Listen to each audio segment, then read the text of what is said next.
Cosby Show 1984 cast reveals what most fans never figured out. For 8 seasons, they were the family America wished was its own. The doctor, the lawyer, the house full of kids, all wrapped in warmth and laughter every Thursday night.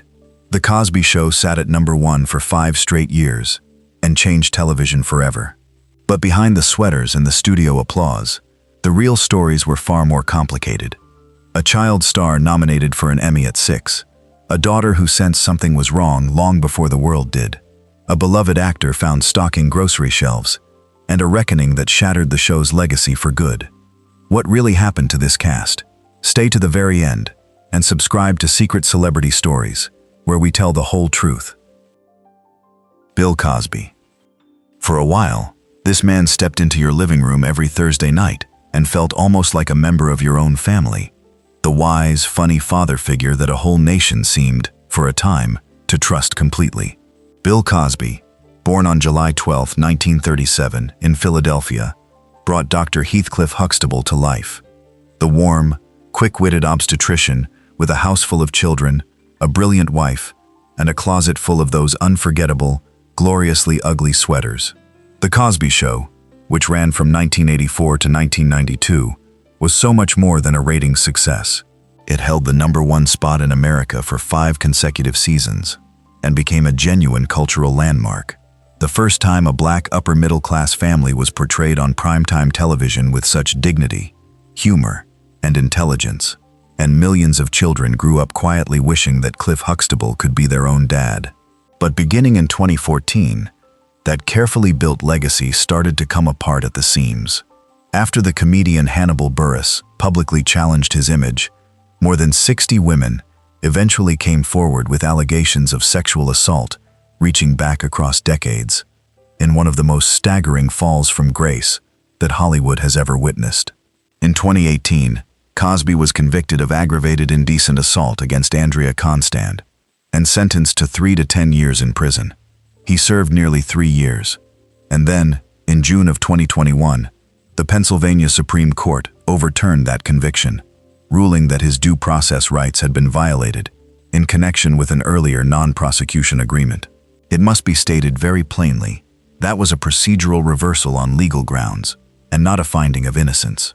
He was released rather than exonerated in the ordinary sense of the word. The cultural fallout was immense.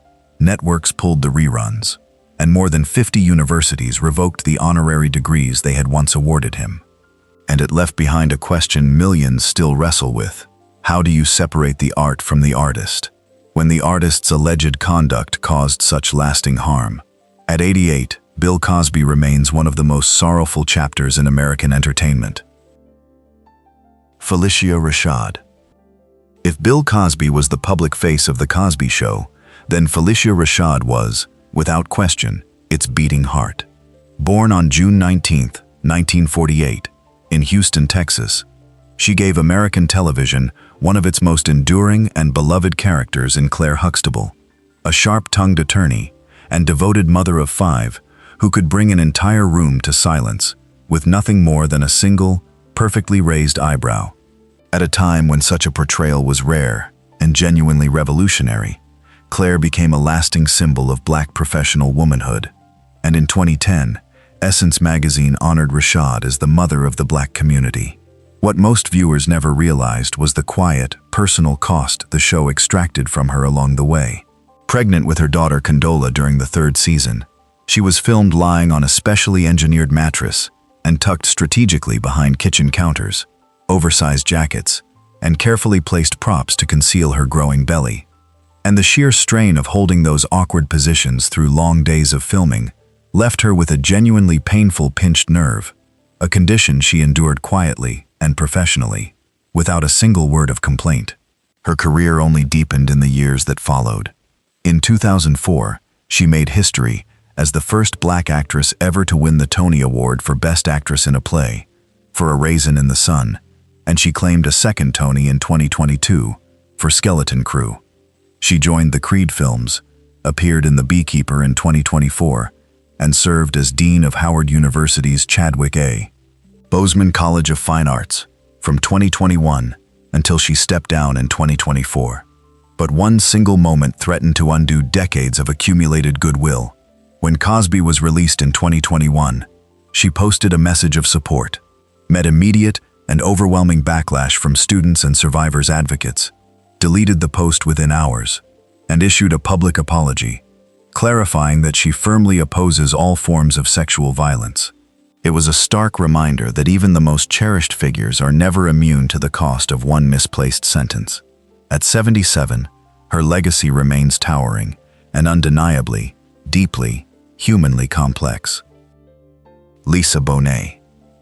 Of every person who ever stepped onto that Brooklyn brownstone set, no one's story was more turbulent, more fascinating, or, with the clarity of hindsight, more genuinely prophetic than Lisa Bonet's.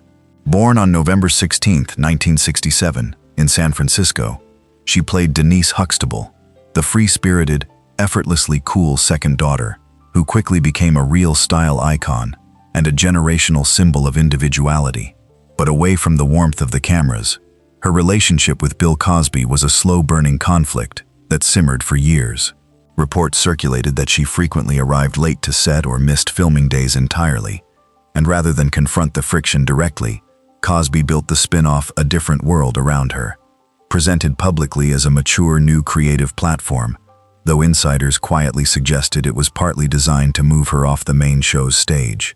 Then came the 1987 psychological horror film Angel Heart, opposite Mickey Rourke, whose explicit content, along with the provocative magazine shoots that promoted it, deeply unsettled Cosby, a man who held firm and protective views about the wholesome Huxtable image.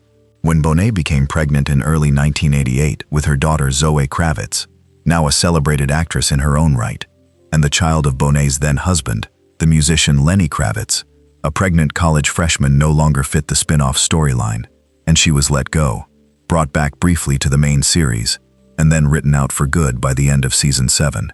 In a striking 2018 statement, Bonet said she had always sensed a sinister energy around Cosby, years and years before any public allegation ever surfaced, a genuinely chilling remark that suggested something had felt profoundly wrong to her all along. She went on to memorable work in films and series like High Fidelity, and to a much-discussed marriage to the actor Jason Momoa. At 58, Lisa Bonet remains one of the most quietly magnetic and fiercely independent figures the show ever produced, a woman who seemed to trust her own instincts long before the rest of the world finally caught up to what she had felt all along. Malcolm Jamal Warner. Theo Huxtable was never meant to be a symbol of anything. He was simply a kid who struggled in school, talked back to his father, and desperately, endearingly wanted to be cool. And yet, in the gifted hands of Malcolm Jamal Warner, born on August 18, 1970, in Jersey City, Theo became a mirror in which thousands upon thousands of real American children finally saw themselves reflected on primetime television. What viewers never knew was that Theo's academic struggles were rooted in something deeply real. Cosby's own son, Ennis, had been diagnosed with dyslexia, and Cosby deliberately wove that lived experience into the fabric of Theo's character, using the show to humanize and normalize learning differences at a time when they were widely misunderstood and heavily stigmatized. Warner has spoken movingly about the fans who told him, years later, that watching Theo's story was what finally gave them the courage to seek a diagnosis and support of their own. Just 14 years old when the show premiered, he earned an Emmy nomination in 1986, and behind the scenes he carried a genuine, years-long rivalry with Carl Anthony Payne II, who played his best friend Cockroach, and had originally auditioned for the role of Theo himself, before the two men reached a more mature understanding as they grew older. When the allegations against Cosby became public, Warner, who had been mentored by him since adolescence, found himself in an extraordinarily painful position, describing it as complex and layered. He could not defend Cosby's actions, and yet he could not simply erase the man who had shaped so much of his early life. He built a durable, wide-ranging career across acting, directing, and Grammy-recognized spoken-word music. And then came the news that broke so many hearts at once. On July 20th, 2025, while vacationing with his family in Costa Rica, Warner was caught in a powerful rip current and drowned at Playa Cocles. He was just 54 years old. The tributes that poured in spoke of a man who had spent a lifetime earning real love rather than mere fame. Keshia Knight Pulliam. She was only 4 years old when the cameras first found her, and gap-toothed, wide-eyed little Rudy Huxtable became the emotional heartbeat of The Cosby Show, almost the instant she appeared. But Keshia Knight Pulliam, born on April 9, 1979, was never simply an adorable child who happened to stumble onto a soundstage. She was already a genuine, seasoned performer who had been working professionally since she was just 9 months old, with a string of commercials and a recurring role on Sesame Street, long before Rudy Huxtable ever existed. Her talent was recognized at the very highest level with astonishing speed. At just 6 years old, she received a Primetime Emmy nomination for Outstanding Supporting Actress in a Comedy Series, making her one of the youngest performers ever nominated in that category at the time. Still, to this day, one of the most extraordinary achievements in the history of American television. As she grew older, the producers introduced a younger child, Olivia, played by a young Raven Simone, and the quiet implication of that decision was not lost on her at all. Pulliam has spoken with real candor about the pain of being a 10-year-old who felt she was being replaced as her cuteness supposedly faded, once declaring, "I have to let audiences know that now I'm a woman," a strikingly mature statement about the brutal, unforgiving mathematics of childhood fame. Rather than chase after the next role, she made a choice that set her apart from so many former child stars. She enrolled at Spelman College in Atlanta and earned a degree in sociology, committing fully to her education, before returning to the screen in films like Beauty Shop and Tyler Perry's House of Pain, for which she won a Knock Image Award. Her decision to attend Cosby's 2017 trial and personal support drew real controversy. She was careful to say she could speak only to her own experience of mentorship and protection, and that she would respect whatever verdict the jury reached. Now a mother and an entrepreneur, she has built a grounded, deliberate life, entirely on her own terms. Sabrina LaBeouf. She played the family's golden child, Sandra, the Princeton-educated eldest daughter who always seemed to have absolutely everything figured out. But the true story of how Sabrina LaBeouf came to that role is far more fascinating than anything Sandra herself ever did on screen. Born on March 21, 1958, in New Orleans, LaBeouf was 26 years old when she auditioned in 1984, and one of the other young women who walked through the door to read for that very same part of Sandra was a 26-year-old, still unknown Whitney Houston. Houston impressed the producers, but she ultimately declined to sign the contract, unwilling to commit to a television schedule that would keep her from pursuing her music career, one of the most consequential decisions in all of entertainment history, and the very one that quietly opened the door for LaBeouf.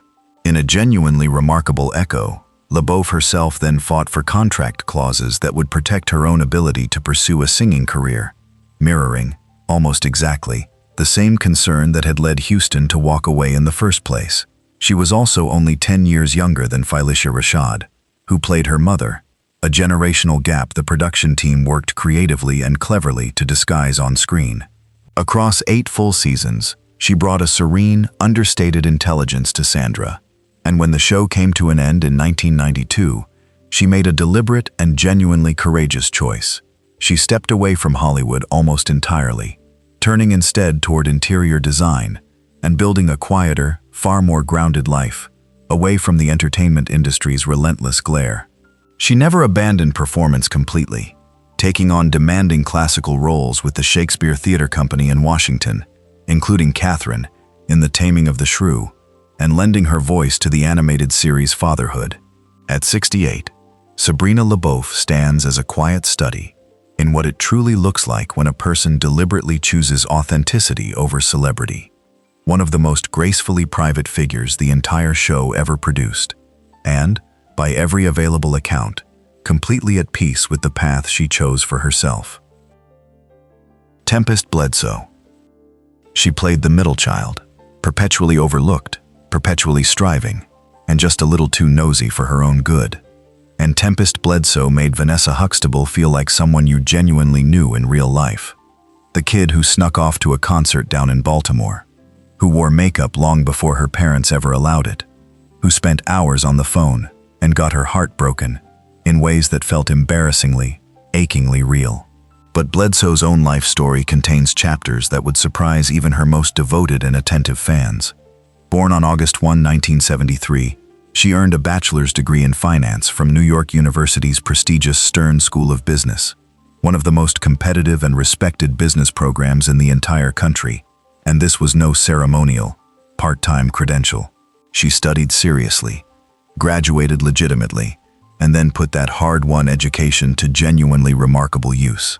When her longtime partner, the actor Darrell M. Bell, well known from A Different World, suffered a catastrophic financial loss at the age of 24 after his family's fortune collapsed, Bledsoe drew directly on her finance background to help him systematically rebuild it, patiently, from the ground up. In an industry that so often rewards nothing more than surface and superficiality, it was a genuinely extraordinary act of partnership and quiet, practical intelligence. The two have been together since 1993, having first met when she guest starred on A Different World back in 1989, and they have consciously chosen to remain happily unmarried for more than 3 full decades. A deliberate decision that both of them have defended openly, pointing consistently to compatibility, humor, and a shared refusal to let outside pressure define what they mean to one another. She has also been refreshingly honest about health and body image over the years, competing on VH1's Celebrity Fit Club, and her career showed real range well beyond Vanessa, from hosting her own daytime talk show in the 1990s to fronting the home transformation series Clean House. At 52, Tempest Bledsoe stands as one of the steadiest and most quietly impressive figures the entire cast ever produced. Jeffrey Owens. His story unfolds across 2 very different chapters, and the second one began with a single photograph that he never even knew was being taken. Jeffrey Owens, born on March 18, 1961, joined The Cosby Show as Elvin Thibodeau, Sandra's initially old-fashioned young husband, who slowly and believably evolved under Claire Huxtable's withering influence, and Owens turned that supporting role into a genuine fan favorite, a part that demanded real comedic timing and dramatic range alike. But what happened to him after the show ended is one of the most poignant, and ultimately most inspiring, stories to emerge from the entire cast. Like many supporting actors on a long-running series, Owens had come to rely on the steady syndication royalty checks that arrived faithfully every single time the show aired in reruns, which, for decades, was very nearly constantly. It was never a fortune, but it was consistent, and for years it was enough. When the Cosby scandal caused TV Land and other networks to pull the show from rotation entirely in 2018, those checks stopped immediately, completely, and without a single word of warning. To support himself and his family, Owens took a job at a Trader Joe's grocery store in Edgewater, New Jersey. Then, in September of 2018, a shopper photographed him quietly stocking shelves and sold the image to media outlets, framed cruelly as a fallen star reduced to menial labor. The story went viral almost instantly, but not at all in the way the original tipster had hoped it would. Instead of humiliation, Owens received an absolutely overwhelming wave of public support. The director, Tyler Perry, was among the most prominent voices, publicly offering him work and condemning the whole culture of job shaming. Owens himself addressed it with striking dignity, saying every form of work has real value, and that he had never been ashamed of honest labor. He soon left Trader Joe's, not in disgrace, but because the flood of acting offers made returning to set the practical choice, and has since appeared in Insis, New Orleans, and It's Always Sunny in Philadelphia. At 64, he speaks of it all without a trace of embarrassment. Lily Bernard. Lily Bernard's connection to The Cosby Show also began right at its margins. She appeared as a guest performer, a young actress working hard to establish herself in an industry where access and mentorship can quietly shape, or just as quietly end, an entire career before it truly begins. She would eventually go on to become one of the most publicly visible figures in the long and painful reckoning that surrounded Bill Cosby.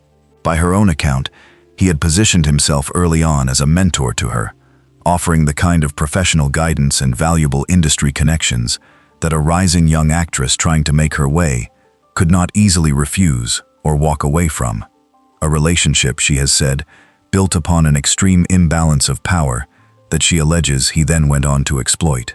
Because these are allegations concerning a living person, and because the specifics involve serious trauma, her account is far better conveyed here, at the level of what is already part of the public record, rather than dramatized for effect. Bernard alleged serious misconduct, consistent with the broader pattern that so many other women independently described, and she pursued accountability openly and with genuinely remarkable persistence. She attended legal proceedings, spoke candidly and repeatedly to the media, and remained visible in the face of deep public skepticism and the considerable social capital that Cosby's many defenders continued to wield. A stance that, by any honest measure, required real and sustained resilience over a period of years. She has also spoken very thoughtfully about the long aftermath that such experiences leave behind, the way that trauma can reshape a person's entire sense of identity, disrupt the trajectory of a career, and quietly follow someone for years and years after the events themselves have finally ended. Her story, like Eden Turl's, and like the accounts of dozens of other women, ultimately points us all toward a much larger and far more uncomfortable question about what happens when powerful institutions choose, again and again, to protect the powerful at the direct expense of the most vulnerable among them. The Cosby Show gave America a black family portrayed with brilliance, warmth, and dignity, a landmark that opened doors for everyone who came after. That legacy is real, and so is the pain of the dozens of women who came forward, and the fracture it left in everyone who once loved the show. So here's the question we can't stop asking. Can you ever separate the art from the artist? When real people were harmed, does the show still belong to the cast, the writers, and the millions who grew up on it? Or is that impossible now? Share your honest, respectful thoughts below, because this one deserves real conversation. And subscribe to Secret Celebrity Stories, where we tell the whole story.